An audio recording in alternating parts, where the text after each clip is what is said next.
Praise lord అందరికీ. ఈరోజు రెండో రోజు విబిఎస్. నేను నేర్చుకుంది మర్చిపోయారా ఎట్టా? లేదు కదా. ఈరోజు కానీ బాగా నేర్చుకోవాలి, ఓకేనా?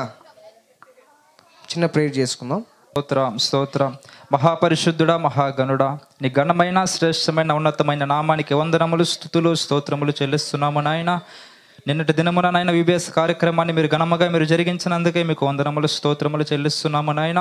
ఈ రెండో దినం విబిఎస్ కార్యక్రమాన్ని కూడా మీరే తోడుగా ఉండి సహాయం వచ్చేయండి. ఇంతవరకు పాటల ద్వారా మీ నామానికి మహిమ తెచ్చుకున్నారు నాయన. ముందున్న సమయంలో కూడా మీరే తోడుగా ఉండి సహాయం చేసి మీ నామానికి మహిమ తెచ్చుకొని ప్రార్థన చేస్తున్నాము నాయన. మీ పాఠం అంతటిలో కూడా నాయన మీరే తోడుగా ఉండి సహాయం వచ్చేయండి. వింటున్న నాయన మాటలలో కంఠస్థ వాక్యాలలో మీరే తోడుగొండి సహాయం చేసి ఆయన వారికి ఎలా బోధించాలో సహాయం చేసి మీ నామానికి మహిమ ఘనత ప్రభావాలు మీరే పొందుకోమని మా ప్రియుడు రక్షకుడైన యేసుక్రీస్తు నామములో ప్రార్థన మీకు సమర్పించుకుంటున్నాము మా తండ్రి, ఆమేన్. ఎంత మంచి దేవుడు యేసయ్యా, ఎంత మంచి దేవుడు యేసయ్యా, చింతలన్నీ తీరేనాయా నేను చేరగా. ఎంత మంచి దేవుడు యేసయ్యా. దేవతే తిలిగొతే నాకు మాలులు ఇంటికొతే, వతే తిలిగొతే నాకు మాలులు ఇంటికొతే, తినిపోయి మలలా బతికి వతే, తప్పిపోయి మలలా తిరిగి వతే, తినిపోయి మలలా బతికి వతే, తప్పిపోయి మలలా తిరిగి వతే. యూటం తీసుకున్నాడు నామెంత తెలుసుకున్నాడు, యూటం తీసుకున్నాడు తన మీద తెలుసుకున్నాడు. అల్లంత దూరాన కనిపించగా ప్రేమతో పలుగెత్తి ముద్దు పెట్టగా. సారేపాతు ఊరిలో ఒక విధవరాలు ఉండెను, సారేపాతు ఊరిలో ఒక విధవరాలు ఉండెను. కరువు కాలం వచ్చెను, బతికే కష్టం మాయను, కట్టలు ఏర్చుండెను. అరు చిత్రం అక్కడ జరిగెను, అరు చిత్రం అక్కడ జరిగెను.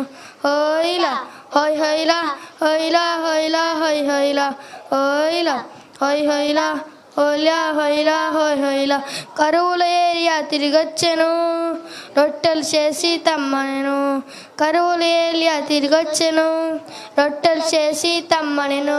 నోనో అనకపోయాను, రొట్టెలు ఏలియాకిచ్చెను.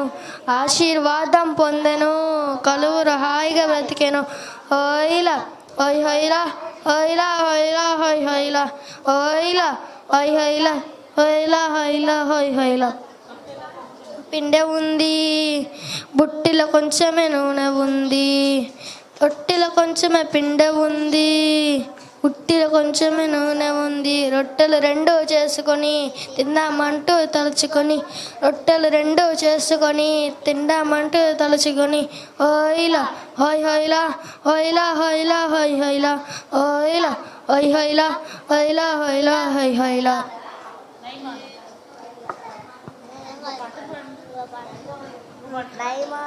నైమాను ఎలీషా మాట విన్నాడు, వింటూనే యోర్దానులో మునిగి లేచాడు.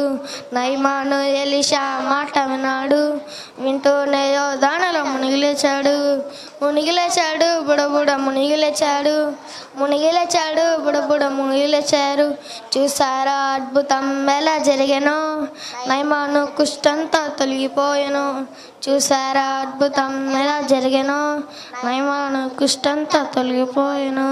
మునిగి లేచాడు బుడబుడ మునిగి లేచాడు.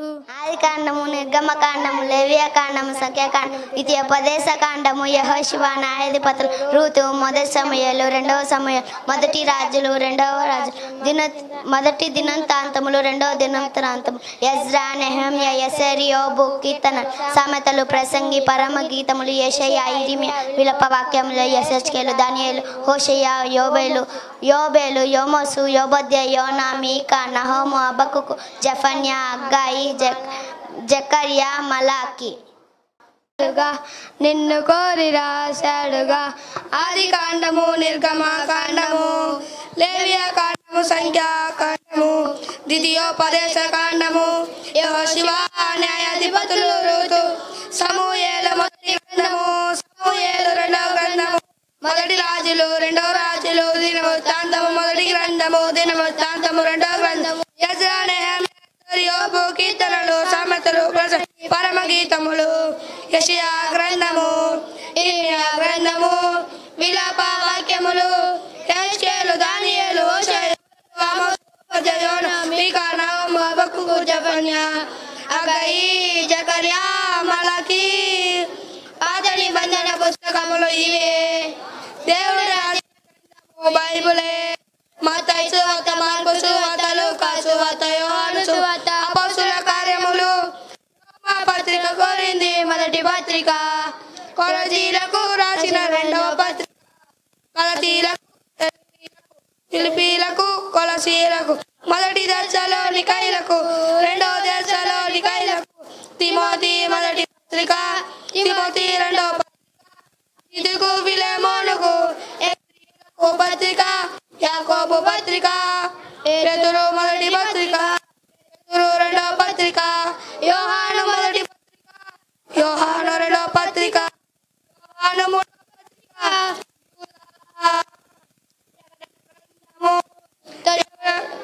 దేవుడు రాసిన గ్రంథము బైబిలే. తొలి మనుషులు నమ్మిన దేవుడు ఒక్కడే. ఇది దేవుని పరిచయం, ఆ దేవుని పుస్తకం. హల్లెలూయా. Jesus is my best friend, my best friend. He's always there for me. He's always there for me. Jesus is my best friend, my best friend. He's always there for me. Sunday, Monday, Tuesday, Wednesday, Thursday, Friday, and Saturday. Jesus is my best friend, my best friend. He's always there for me. He's always there for me. Sunday, Monday, Tuesday, Wednesday, Thursday, Friday, and Saturday. Jesus is my best friend, my best friend. He's always there for me. Jesus is my best friend, my best friend. He's always there for me. Hallelujah. అమ్మ, ఊహించని వీరుడు అంటే ఏంది? వీరుడు అంటే ఏంది అసలు? ఎవరా?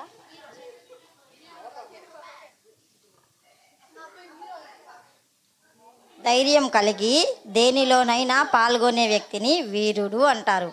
ఇక్కడ ఉన్నారా వీరులు ఎవరన్నా? నిన్న చెప్పిన కదా, ఇప్పుడు విక్కీ చెప్తాడు. మొదటి దినాన దేనిని సృష్టించాడు దేవుడు? పార్థసిరి,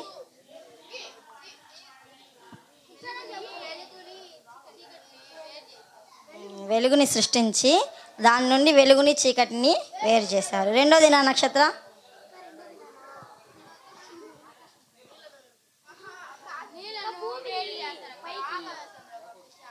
నీటిని వేరు చేసి ఒక భాగాన్ని పైకి పంపించినప్పుడు విశాలమైన దానిని ఆకాశం అని పిలవడంగా జరిగింది. మూడో దినాన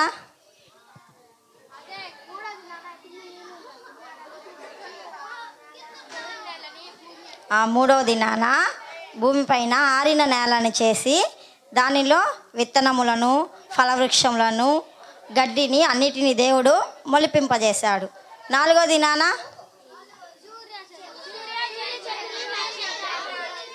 దేవుడు సూర్య చంద్ర నక్షత్రాలని సృష్టించాడు. దేని కొరకు సృష్టించాడు? రాత్రి పగలు అని తెలియడానికి. పగలుని ఏలడానికి ఎవరు? రాత్రిని ఏలడానికి. అయితే బాగా విన్నారు. అయితే ఐదో దినాన చేపలను, పక్షుల్ని, ప్రతిదాని అంటే నీటిలో ఉండే ప్రతిదాన్ని, ఆకాశంలో ఎగిరే ప్రతిదాన్ని దేవుడు సృష్టించాడు. ఆరో దినాన ప్రతి జీవరాశిని సృష్టించి ఆఖరిగా దేవుడు దేనితో సృష్టించాడు? మానవుణ్ణి నేల మట్టితో సృష్టించి తన జీవవాయువుని ఊదాడు. ఆ స్త్రీ ఎలా ఏర్పడింది? ఆదాము యొక్క హల్లెలూయా హల్లెలూయా హల్లెలూయా.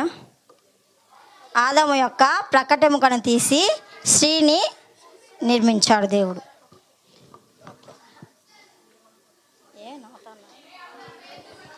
ఈరోజు పాఠం పేరు ఏంది? ఊహించని అతను వీరుడు అవుతాడు అనేసి అతనికే తెలియదు. న్యాయాధిపతుల గ్రంథంలో ఇది రాయబడినది. అందరు శ్రద్ధగా వినాలి. మళ్ళీ రేపు పాస్టర్ గారు వస్తారు, మీరేం విన్నారో అడుగుతారు. సరేనా?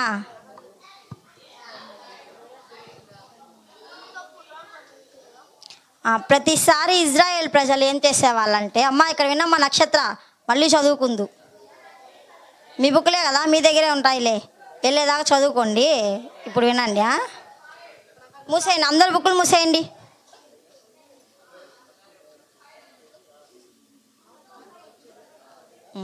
ఇజ్రాయేల్ ప్రజలు ప్రతిసారి దేవునికి ఏం చేస్తూ వచ్చారు? అవిధేయులుగా ఉంటూ వచ్చారు. అంటే దేవుని మాట వినేవాళ్ళు కాదు, నాలా మీలా మనలాగా. అవునా కదా? మనం దేవుడు చెప్పిన ప్రతి మాటను వింటున్నామా? పదాజ్ఞలో దేవుడు చెప్పిన ప్రతి మాటను వింటున్నామా? అప్పుడు మనం ఏం చేస్తాము?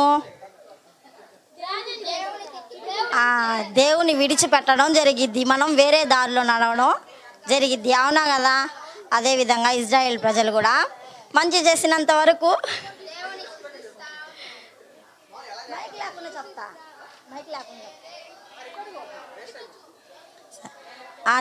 ఇజ్రాయేల్ ప్రజలు ఏం చేసేవాళ్ళంటే, దేవుడు మంచి చేసినంత వరకు, మేలు చేసినంత వరకు దేవుణ్ణి స్తుతించేవాళ్ళు. అదేవిధంగా దేవుణ్ణి తర్వాత మంచి చేసి మేలు చేసిన తర్వాత దేవుణ్ణి మర్చిపోయి దేవుని నుంచి దూరం అయిపోయి అన్య దేవతలకి మొక్కుతూ అన్య దేవతల్ని పూజిస్తూ ఉండేవాళ్ళు. ఆ విధంగా చేస్తూ ఉన్నప్పుడు దేవునికి ఇజ్రాయేల్ ప్రజల మీద కోపం వచ్చింది.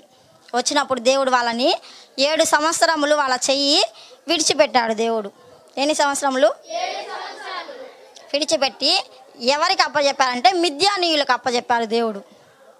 మిద్యానీయులు అంటే వాళ్ళు కూడా ఒక దేశస్థులు. ఇప్పుడు శత్రువులు ఏం చేస్తారా? కొట్టుకుంటారు. ఇప్పుడు ఇజ్రాయేల్ ప్రజల్ని దేవుడు బలహీనం చేశాడు, అంటే వాళ్ళ చేతిని విడిచిపెట్టాడు. అందువల్ల దేవుడు వాళ్ళని మిద్యానీయులకు అప్పచెప్పినప్పుడు ఇప్పుడు ఇజ్రాయేల్ ప్రజల్లో పంటలు వేసుకుంటారు కదా, ప్రతి పంటని వీళ్ళు ఏం చేసేవాళ్ళంటే మిద్యానీయులు వచ్చి ఏం చేసేవాళ్ళు? దోచుకొని తీసుకెళ్ళిపోయేవాళ్ళు. వాళ్ళ జీవనాధారమైన గాడిదల్ని, గొర్రెల్ని, పశువుల్ని ప్రతిదాన్ని ఏం చేసేవాళ్ళు? తీసుకెళ్ళిపోయారు. అప్పుడు వాళ్ళకి ఆహారం ఎలాగా? ఆహారం ఉండేది కాదు, వాళ్ళు దీన స్థితికి మారిపోతూ ఉన్నారు. అలాంటప్పుడు వాళ్ళు ఏం చేసేవాళ్ళంటే, ఈ మిద్యానీయులు బలవంతులు, వాళ్ళ నుంచి తప్పించుకోవడానికి గృహాలు ఉంటాయి కదా, గృహాల్లో పర్వతాలలో వాగుల దగ్గర అలాగా వీళ్ళు ఏం చేసేవాళ్ళంటే దాంకునేవాళ్ళు.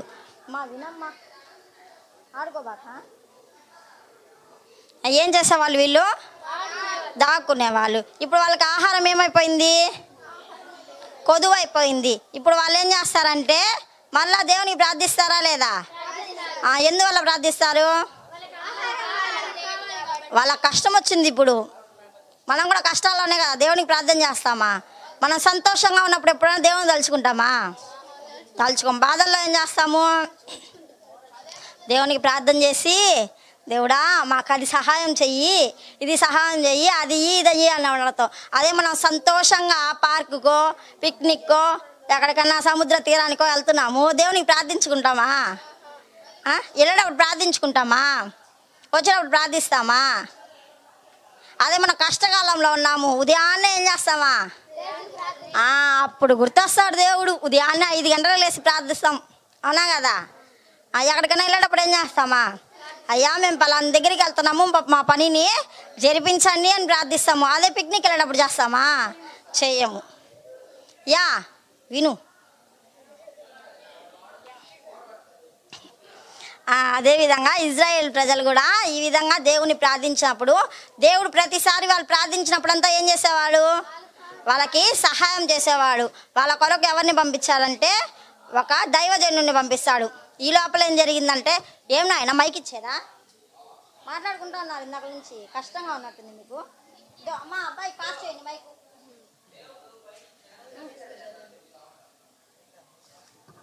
వినండి, ఇక్కడ ఎందుకు వచ్చింది మీరా?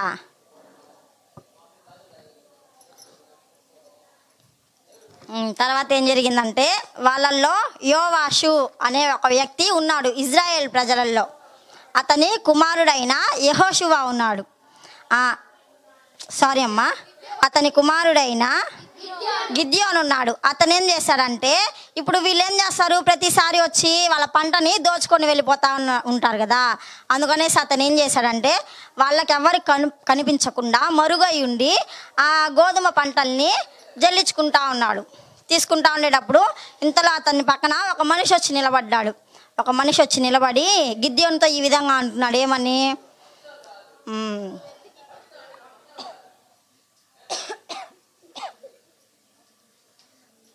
అతనితో అంటే దేవదూత వచ్చింది అతని దగ్గరికి. దేవదూత వచ్చి పరాక్రమము గల బలాఢ్యుడా అని చెప్పేసి పిలిచింది. పరాక్రమము గల బలాఢ్యుడా అంటే చాలా బలమైన వాడు, వీరుడు, అతను ఏ పనైనా చేయగలడు. పరాక్రమము గల బలాఢ్యుడా, మీకు ఎవరు తోడై ఉన్నారు? యెహోవా దేవుడు మీకు తోడై ఉన్నాడు అని చెప్పినప్పుడు ఇతనేం చెప్తున్నాడంటే, మాకు దేవుడు తోడుగా లేడు.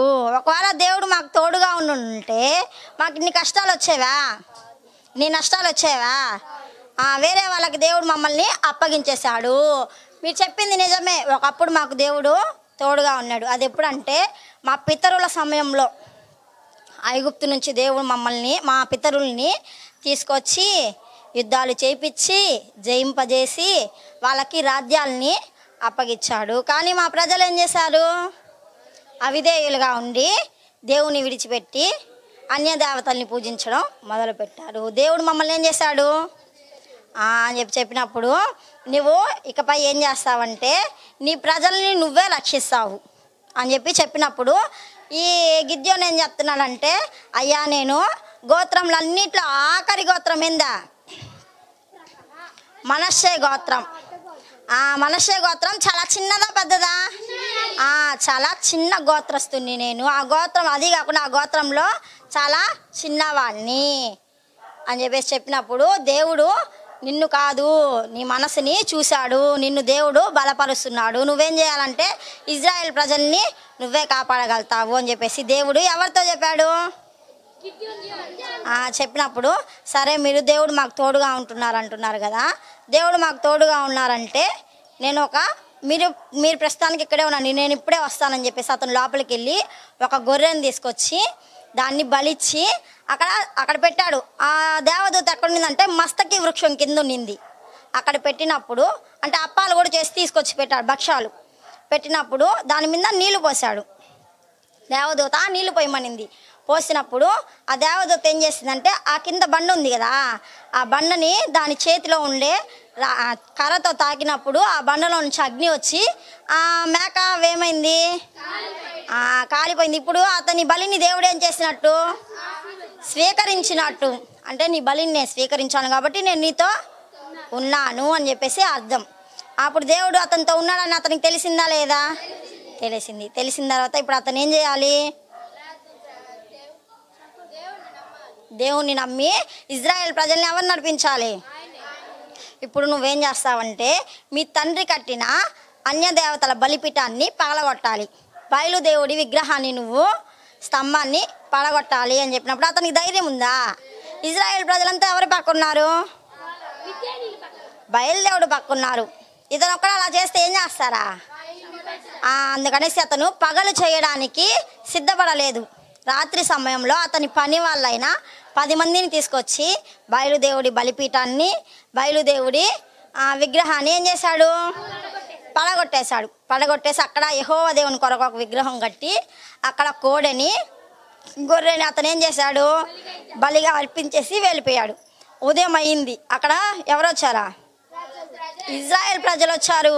ఇజ్రాయెల్ ప్రజలు వచ్చి ఇక్కడ ఏం జరిగింది, వీటన్నిటిని ఎవరు పడగొట్టారని చెప్తే వాళ్ళు విచారణ చేశారు. అంటే ఏం జరిగింది, ఎవరు పడగొట్టారనేసి. విచారణలో ఏం తెలియంది? యోవాషు కుమారుడైన గిద్యోను పగలగొట్టాడు అని చెప్పి తెలిసినప్పుడు ఇప్పుడు అందరూ ఎవరి పైకి వస్తారు? యోవాషు పైకి వస్తారు. అంటే తండ్రి కదా. ఇప్పుడు పిల్లలు ఎవరన్నా తప్పు చేస్తే నేరుగా పిల్లల పైకి వెళ్ళిపోతారు. పెద్దలు వచ్చా తండ్రికి ఫిర్యాదు చేస్తారు. తల్లి కానీ తండ్రికి కానీ ఏం చేస్తారు?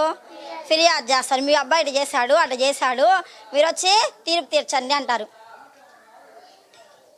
తీర్పు తీర్చండి అని చెప్పేసి చెప్తారు. అవునా కదా? అదేవిధంగా ఈ గిద్యోను ఈ విధంగా చేశాడనేసి యోవాషుకి చెప్పారు. చెప్పినప్పుడు ఇప్పుడు యోవాష్ ఏం చేస్తాడు? పగలగొట్టింది ఎవరి బలిపీఠాన్ని? బయలుదేవుడు బలిపీఠాన్ని. ఇప్పుడు బయలుని మీరు దేవుడు అంటున్నాడు కాబట్టి బయలుని అంటే బయలుదేవుడి బలిపీఠాన్ని పగలగొట్టాడు కాబట్టి ఆయన్నే వచ్చి వాదించుకోండి, వాదించమనండి. ఆయన తరపున మీరెందుకు వాదిస్తున్నారు అంటే ఆయన తరపున మీరెందుకు మాట్లాడుతున్నారు? బయలుదేవుడినే వచ్చి ఇక్కడ వాదించుకోమనండి, మీరు మాట్లాడాల్సిన అవసరం లేదు, మీరు ఇక్కడ వెళ్ళొచ్చు అని చెప్పేసి అతను చెప్పాడు. వాళ్ళు అప్పుడు అక్కడ నుంచి ఏమైపోతారు? వెళ్ళిపోతారు. తర్వాత మళ్ళీ అతనికి దూత కనిపించి నువ్వు యుద్ధానికి సిద్ధం అవ్వాలి, ఈ ప్రజలు నువ్వేం చేయాలి? విడిపించాలి, కాపాడాలి ఇజ్రాయెల్ ప్రజలు అని చెప్పినప్పుడు ఇప్పుడు యుద్ధానికి తయారవ్వాలంటే అతను ఒక్కడేనా? అతనితో పాటు చాలామంది రావాలంటే మిద్యానీయులు చాలామంది ఉంటారు. మిద్యానీయులే కాదు, అక్కడ అమోరీలు కూడా ఉన్నారు, తూర్పు దేశస్తులు కూడా ఉన్నారు. అంటే 3 శత్రువులు కలిసి ఉన్నారు ఇక్కడ. ఎవరి మీద? ఇజ్రాయెల్ ప్రజల మీద. అందువల్ల ఇప్పుడు ఇతను ఏం చేశాడంటే ఇజ్రాయెల్ ప్రజలందరినీ కొంతమందిని గ్యాదర్ చేశాడు. దేనికోసం? యుద్ధం కోసం గ్యాదర్ చేసి ఇప్పుడు మనందరం ఎక్కడికి వెళ్ళాలా? యుద్ధానికి వెళ్ళాలి అని చెప్పినప్పుడు దేవుడు చెప్తున్నాడు ఏమనేసి, ఇక్కడ జనం ఎక్కువగా ఉన్నారు ఇజ్రాయెల్ ప్రజల్లో, అక్కడ తక్కువగా ఉన్నారు. ఇప్పుడు ఎక్కువ మంది ఉన్నారు, ఇప్పుడు మనం ఏదైనా పోటీ పెడతాము. ఎక్కువ మంది ఉన్నారు, తక్కువ మంది ఉన్నారు. ఎక్కువ మంది ఉండే పక్క గెలిస్తే మనం ఏం చెప్తామా? వాళ్ళు ఎక్కువ మంది ఉన్నారు అందువల్ల గెలిచారు, వీళ్ళు తక్కువ మంది ఉన్నారు అందువల్ల ఓడిపోయారని చెప్తారు కదా. దేవుడు అదే చెప్తున్నాడు. ఇప్పుడు ఇజ్రాయెల్ ప్రజలు ఎంతమంది ఉన్నారు? ఎక్కువ మంది ఉన్నారు. ఇప్పుడు వాళ్ళు కానీ గెలిచారంటే ఏమంటారు? అది దేవుడిచ్చిన బలం కాదు, మా బలం, మేము ఎక్కువ మంది ఉన్నాం కాబట్టి మా బలం చేత మేము గెలిచాము, దాంట్లో దేవునిది ఏమీ లేదు అని చెప్పేసి కొట్టి వేస్తారా లేదా? అందుకనేసి దేవుడు ఏం చేశారంటే ఇక్కడ చాలామంది భయపడుతున్నారు ఈ ప్రజల్లో, వాళ్ళందరినీ నువ్వేం చేస్తావంటే వెనక్కి పంపించేయమని చెప్పాడు. అప్పుడు 22,000 మందిని పంపించేశారంట.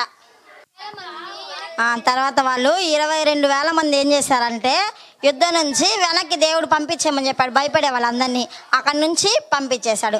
అప్పుడు ఎంతమంది మిగిలారంటే 10,000 మంది మిగిలారు. 10,000 మంది అంటే ఎక్కువ తక్కువ? తక్కువ. అంటే అక్కడ 3 దేశాలు 3 పార్టీలు ఉన్నారు. ఎవరెవరు? మిద్యానీయులు, అమ్మోరీలు, తూర్పు వాళ్ళు 3 ఉన్నారు కదా. అందువల్ల వీళ్ళు 10,000 మంది అంటే ఎక్కువ అవుతారా తక్కువ అవుతారా? కానీ దేవుడు ఏం చెప్పాడంటే వాళ్ళని కూడా కొంతమందిని పంపించేయమని చెప్పాడు. ఇంకా వాళ్ళలో కూడా భయపడుతున్నారు. ఇంకా కొంతమంది నేను ఒక పరీక్ష పెడతాను, ఆ పరీక్షలో గెలిచిన వాళ్ళని వరకు నీతో పెట్టుకో, మిగిలిన వాళ్ళని పంపించేయమని చెప్పాడు. తర్వాత దేవుడు మరో పరీక్ష పెట్టాడు. అప్పుడు వాళ్ళలో కూడా దేవుడు పంపించేసినప్పుడు 300 మంది మాత్రమే మిగిలారు. ఎంతమంది? 300 మంది అంటే ఎక్కువ తక్కువ? చాలా తక్కువ. తక్కువ కాదు, చాలా తక్కువ 300 మంది అంటే. ఈ 300 మందిని దేవుడు యుద్ధానికి వెళ్ళమని చెప్పినప్పుడు రాత్రి సమయంలో వెళ్తున్నారు వీళ్ళు యుద్ధానికి.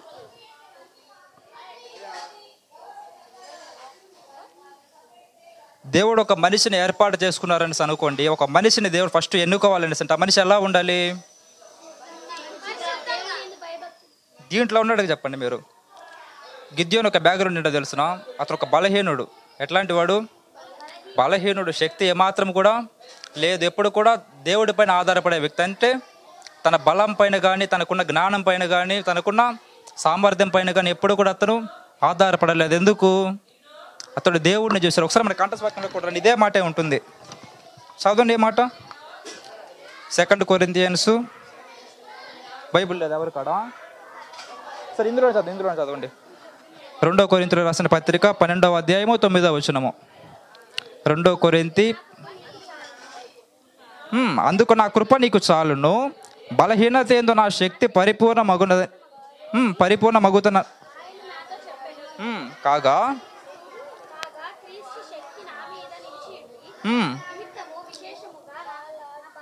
నా బలహీనత ఎందే బహు సంతోషముగా అతిశయపడుదును. దేవునికి స్తోత్రం, హల్లెలూయా.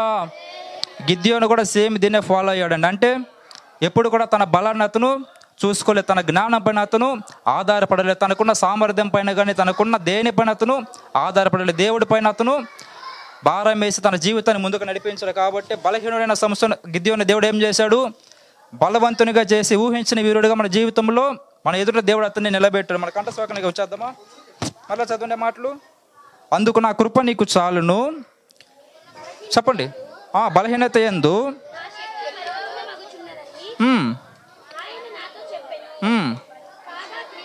కాగా క్రీస్తు శక్తి నా మీద నిలిచి ఉండు నిమిత్తము నా బలహీనత ఏందే బహు సంతోషంగా అతిశయపడుదును. దేవునికి స్తోత్రం, హల్లెలూయా. నేను చెప్తాను, నేను చెప్పిన ప్రకారం మీరు కూడా చెప్పండి. అందుకు నా కృప నీకు చాలును, బలహీనత యందు నా శక్తి పరిపూర్ణ మగుచున్నదని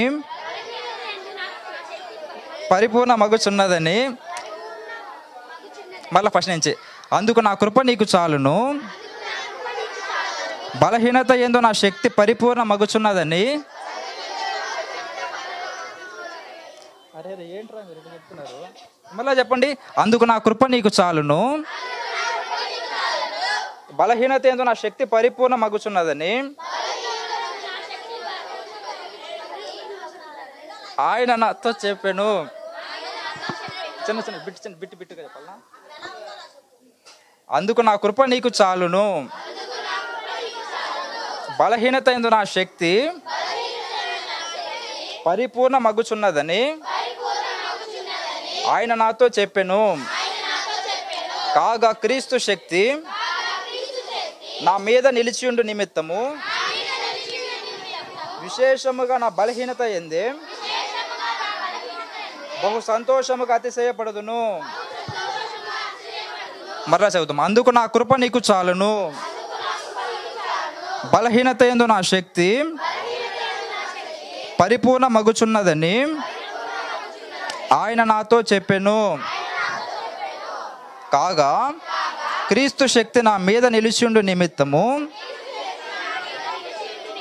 విశేషముగా నా బలహీనత యందే బహు సంతోషముగా అతిశయపడుదును. 2 కొరింథీయులకు రాసిన పత్రిక 12వ అధ్యాయము 9వ వచనము. చదవండి.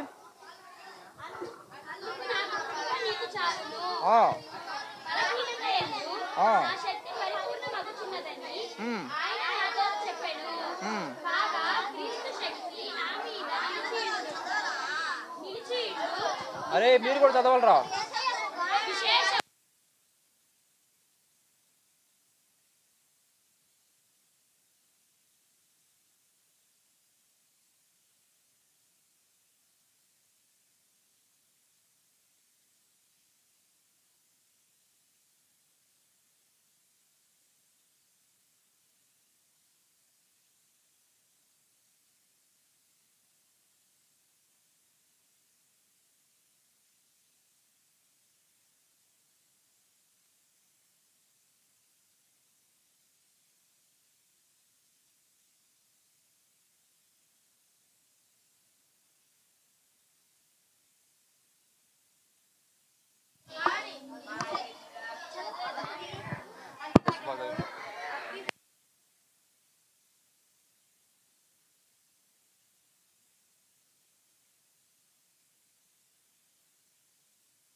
అరే ఎవరి పాటి వాళ్ళు చదువుతారు ఏంటారు మీరు?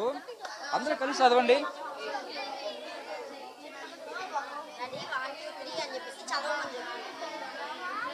అరే ఇట్లా చూడండి, అందరూ అసలు చూడండి. అరే చోటు ఓకేనా? చదువుదామా మరి? ఓన్లీ జెంట్స్, బాయ్స్ చదవండి. అందుకు నా కృప నీకు చాలును. స్లోగా గలబాయి చెప్పండి. అందుకు నా కృప నీకు చాలును, బలహీనత యందు నా శక్తి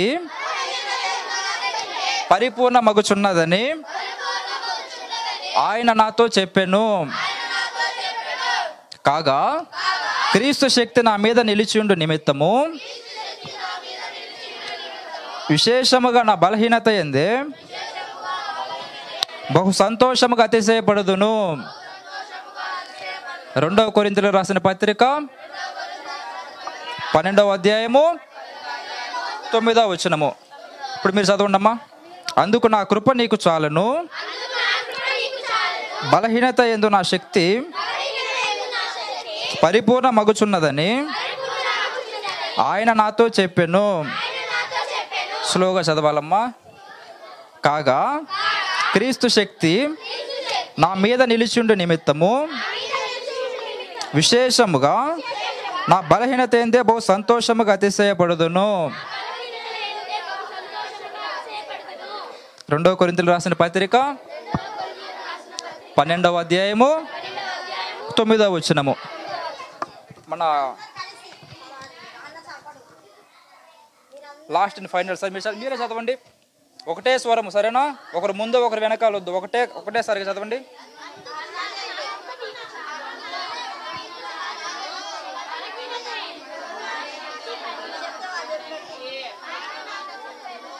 ఆగండి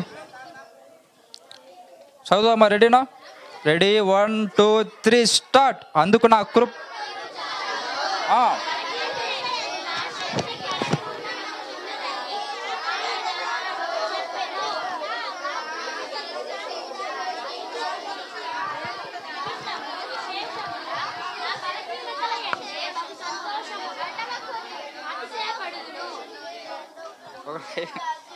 దేవునికి స్తోత్రం, హల్లెలూయా.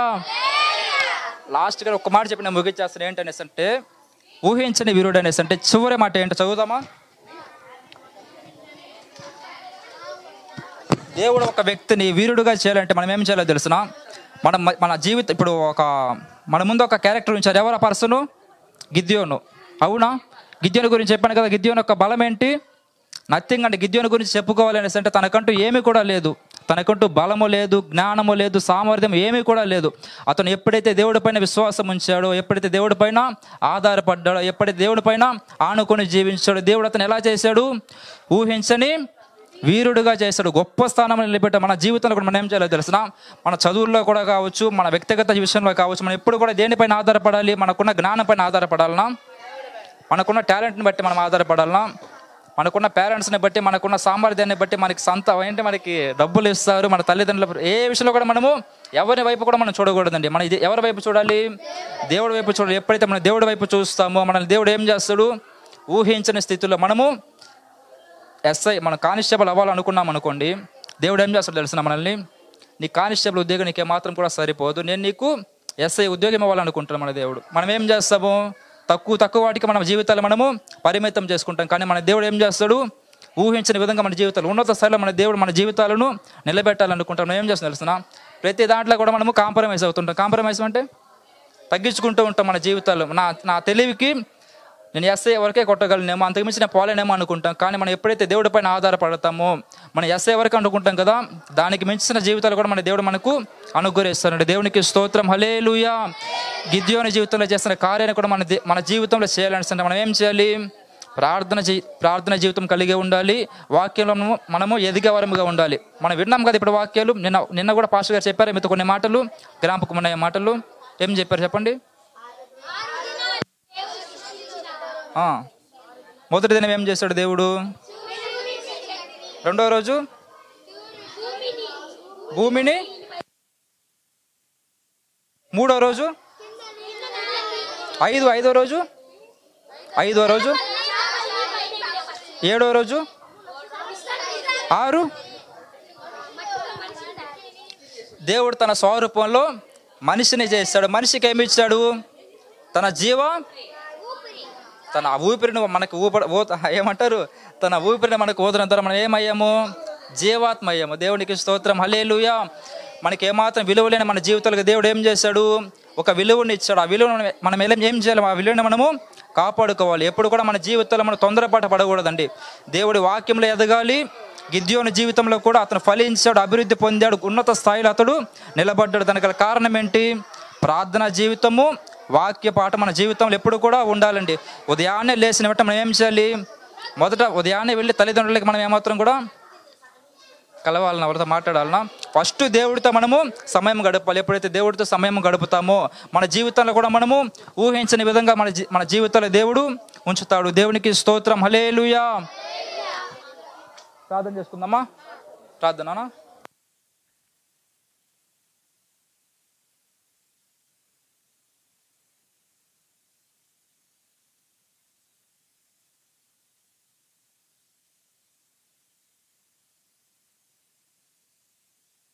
నెంబర్ 6.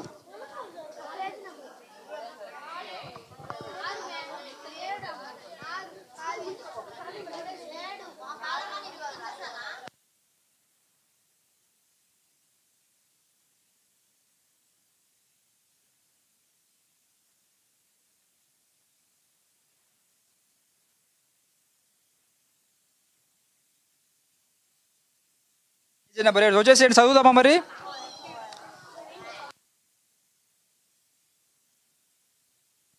అందరి కాడ పుస్తకాలు ఉన్నాయమ్మా? లేవా?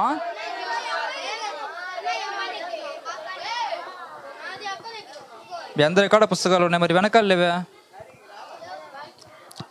సరే, దగ్గర కూర్చోండి. మీరు ఉన్నవారంతా ఒక దగ్గరకు వచ్చేసేయండి. చదవండి. ఇది కార్యాచరణం. ఖాళీలను పూరించండి అని ఉందా? ఖాళీలను పూరించండి. వాళ్ళకి ఒక పుస్తకం ఇవ్వండి వెనకాలకి. వాళ్ళ కాడ ఇద్దరి కాడ లేదు పుస్తకము.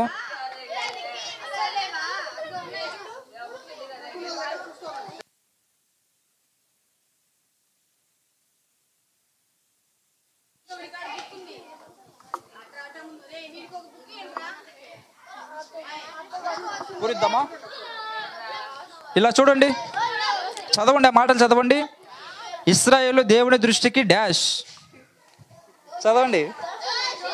దోషులుగా ఉన్నారు. రెండో డాష్ చూడండి. గిద్యోను డాష్ గోత్రానికి చెందినవాడు. గిద్యోను ఏ గోత్రానికి చెందినవాడు? మనష్షే గోత్రానికి చెందినవాడు. Very good, super. మూడో డాష్ పూరిద్దామా? గిద్యోను మిద్యానుల నుండి డాష్ ప్రభు దూతను కనుగొన్నాడు. పంపించడా? మీరు చూసి చెప్పేస్తున్నారు ఏంటి? మూడో మాట ఏంటి? గిద్యోను మిద్యానుల నుండి డాష్ ప్రభు దూత కనుగొన్నాడు. మరుగై ఉన్నట్లు కనుగొన్నాడు. రాస్తున్నారా మీరు? రాపిచేశారు.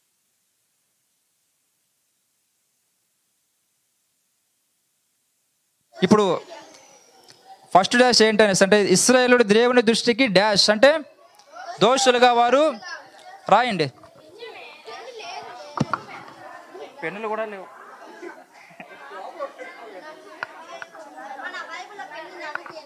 నాకు అది వీళ్ళకి మీరు రాసుకోండి. మొదటి డాష్ని పూరిద్దాం. మొదటి డాష్ ఏంటంటే దానికి ఆన్సర్ వారు దోషులుగా కనిపించారండి. రాసుకోండి. పెన్ను లేదా?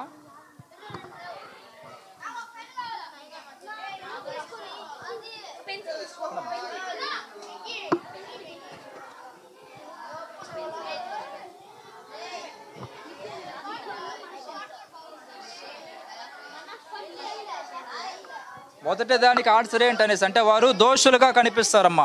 ఎలా కనిపిస్తారు? దోషులుగా. దోషులు అంటే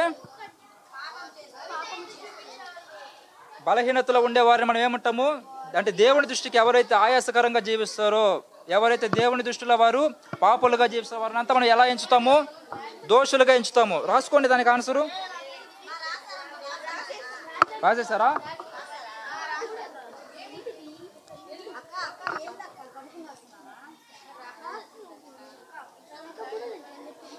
ఇప్పుడు రెండో డాష్ చూద్దామా? రెండోది రాసేసారు మీరు? అమ్మా, రెండో డాష్ ఏంటనేసి అంటే గిద్యోను డాష్ గోత్రానికి చెందినవాడు. మనష్షే గోత్రానికి చెందినవాడు. రాసుకోండి, తప్పులు లేకుండా రాసుకోవాలి మీరు.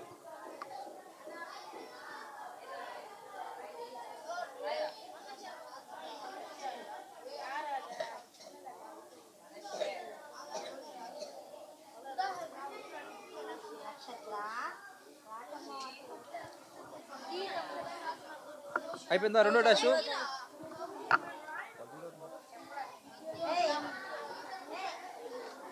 మూడో డాష్ రాద్దామా? గిద్యోను మిద్యానీయుల నుండి డాష్ ప్రభుదూత కనుగొన్నాడు. తనకు ఆన్సర్ ఏంటి? మిద్యానీయుల నుండి మరుగై ఉన్నాడు అంటే దాక్కున్నాడు. అంటే దాంట్లోనే కదా ఆయన వాటిని పనుల్ని కట్టుకొని తీసుకుంటారు. అంటే దేవుడి దూత చూసినప్పుడు ఆయన పనుల్ని పరాక్రమము గల డాష్. దేవుడు అతనికి ఇచ్చిన పేరండి అది. ఎలాంటి వాడు? బలాఢ్యుడు. అక్కడ ఇంకో డాష్ కూడా ఉందండి. యెహోవా నీకు డాష్ అని పిలిచాడు.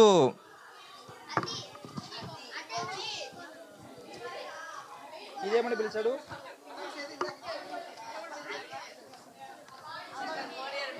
యెహోవా నీకు తోడై ఉన్నాడు. రాసుకోండి, చూసేశారు మీరు.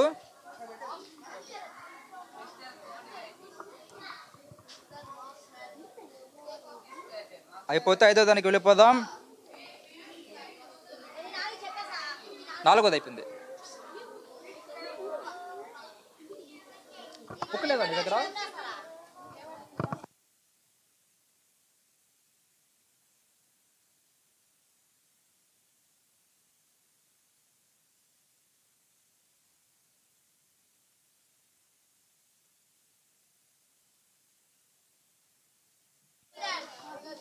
ఒక డాష్ చూపమని గిద్యోను ప్రభువును వేడుకొన్నాడు. ఏం చూపమని దేవుడు గిద్యోను ప్రభువును వేడుకుంటాడు? ఒక గుర్తు. ప్రేయర్ చేసుకుందామా? ఈరోజు సెకండ్ డే దేవుడు సక్సెస్ఫుల్గా చేశాడు. పాటలు కానీ కూర్చోండి మోకరిస్తే బెటర్. అందరూ మోకరించాలి. ప్రేయర్ అంటే అందరూ మోకరించాలి. దేవునికి భయపడాలి కదా. మనం అంతా దేవునికి భయపడే పిల్లలం కాబట్టి మనం ఖచ్చితంగా మోకరించాలి ఎప్పుడు ఇంటికాడ కానీ. ఓకేనా?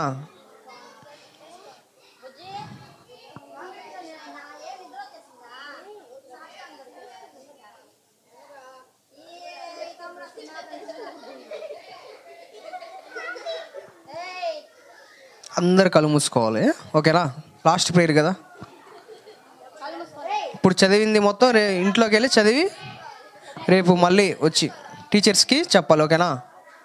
మర్చిపోకూడదు. అప్పుడే కదా వాళ్ళు ఇంకా ఉత్సాహంగా చెప్తారు. ఓకే, అందరు కళ్ళు మూసుకొని ప్రేయర్ చేసుకుందాం. ప్రేమ కలిగిన దేవా, సర్వశక్తి మొదట నీకు స్తోత్రం ప్రభా. ఈ సెకండ్ డే ప్రభా VBSని సక్సెస్ఫుల్ చేస్తున్నాను, మీకు వందనాలు చెల్లిస్తాం ప్రభా. వాళ్ళు విన్న వాక్యాన్ని బట్టి వాళ్ళు గ్రహించిన ప్రభా ప్రతిదీ ప్రభా వాళ్ళ మనసులో ఉంచుకొని ప్రభా వాళ్ళు అనుసరించే విధంగా సాయం చేయమని అడుగుతున్నాం ప్రభా. వాళ్ళు ఇంకా బలపరిచిన ప్రభా వాళ్ళ స్టడీస్ విషయంలో మీరు ఆదుకోనండి. వాళ్ళ కుటుంబాలు మీరు దీవించండి, ఆశీర్వదించండి. ఇంకా ఆత్మీయంగా ఎదిగే విధంగా వాళ్ళని సాయం చేయండి. ఈ VBS ప్రభా వాళ్ళకి ప్రయోజకరంగా ఉండే విధంగా సాయం చేయమని అడుగుతున్నాం. అలాగే ఏమన్నా కథను బట్టి ప్రభా యేసయ్య మీ చిత్తాన్ని ప్రభా మేము తెలుసుకునే విధంగా సాయం చేయమని అడుగుతున్నాం ప్రభా. అలాగే ప్రభా మాకు తోడుగా ఉన్నారని మాకు తెలుస్తుంది ప్రభా. అది మేము గ్రహించి మిమ్మల్ని విడిచిపెట్టకుండా ప్రభా ఈ చేయి పట్టుకునే విధంగా మాకు సాయం చేయి. లోకం వ్యర్థం ప్రభా యేసయ్య. హల్లెలూయా. అలాగే ప్రభా ప్రతి ఒక్క బిడ్డ మీరు నడిపించమని అడుగుతున్నాం ప్రభా. ఇక్కడ టీచర్స్ మీ బలపరచండి. ఇంకా 2 రోజులు జరగబోతున్న ప్రతి VBSలో ప్రభా యేసయ్య ఇంకెక్కడైతే జరగబోతుందో ప్రతి దాంట్లో ప్రభా మీ కృప దయచేయండి ప్రభా. నీ మేము జయించేయమని అడుగుతున్నాం ప్రభా. అలాగే ప్రభా ప్రతి ఒక్క బిడ్డను ప్రభా మీరు క్షేమంగా నడిపించిన వాళ్ళ గృహాలు నడిపించమని, అలాగే రేపు జరగబోతున్న 2 రోజులు మీరు దీవించండి, ఆశీర్వదించమని యేసుక్రీస్తునామములో వేడుకుంటున్నాం తండ్రి. ఆమేన్. కూర్చోండి.